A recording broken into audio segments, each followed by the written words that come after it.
We don't know who they are, we don't know what they want. Aliens invading the Earth and the Earth's last stand. What we do know is that they're taking people. It's basically not a remake, but a reimagining of the original XCOM game. Well, core principles from the original that we wanted to build on was basically everything. XCOM is about Earth being threatened by an unknown enemy. The world bonds together and they form an elite military organization, the most elite in the history of the world, and that's where the player comes in. They are the commander of this organization. I think we were all fans of the original, you know, working for Firaxis, we're all fans of squad-based, turn-based strategy, so I've played just about every turn-based strategy game out there. I think we all had a lot of ideas and things that we wanted to do and things we liked about all of the games that we played in the past.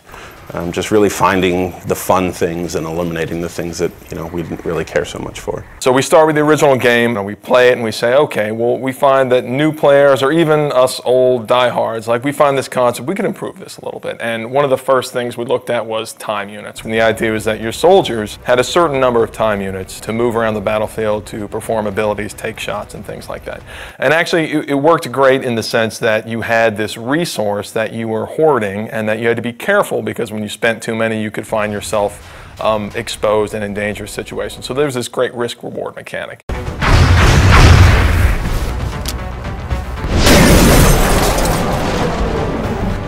We said, okay, how can we simplify that and sort of free up all that headspace that takes up in the player's head? We sort of turned the time units into a simplified version where the player has a number of moves that they can perform per turn, and they can choose to move, they can choose to move and shoot, they can choose to move really far, and then based on different abilities their soldiers have, maybe they can use those abilities to do different things. But it still has that great risk-reward mechanic. Look, I need to run really far this time, but when you do that, you're always taking the cost that you're not going to be able to shoot, and then you're going to find yourself in a difficult tactical position.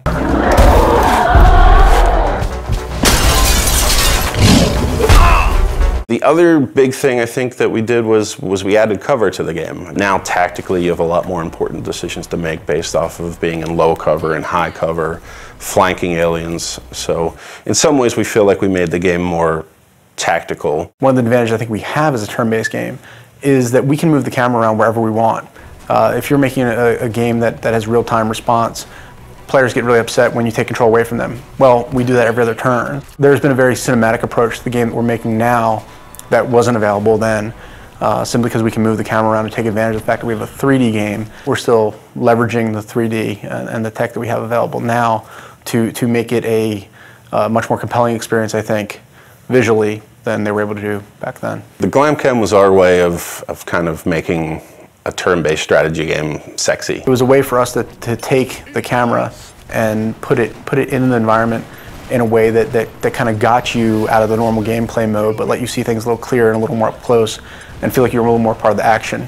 The idea is that when your soldier goes to take a cool shot, then the camera can drop in, and we've got these great dramatic scenes where, you know, your sniper's lining up this super long shot and you'll see it fall right down the barrel. And what that does is it allows a little more of an intimate connection between you and your soldiers. And of course it increases the drama of the actual combat. And the Glamcam is a great way to do that. That's just one of the ways that we sort of get the camera down there so the player can sort of see combat from their soldier's perspective. The base was a really unique challenge for us to design.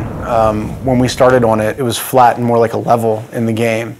And we really wanted to have base building, but we ran into some really difficult challenges on it being flat and working more like a level. And at a certain point, a couple of my guys had come in and they said, you know what, we keep talking about this as an ant farm. Why don't we make it like an ant farm? It is very much, you know, the G.I. Joe base that the kid down the street had that you didn't have, that you got to play with every once in a while if you went to his house.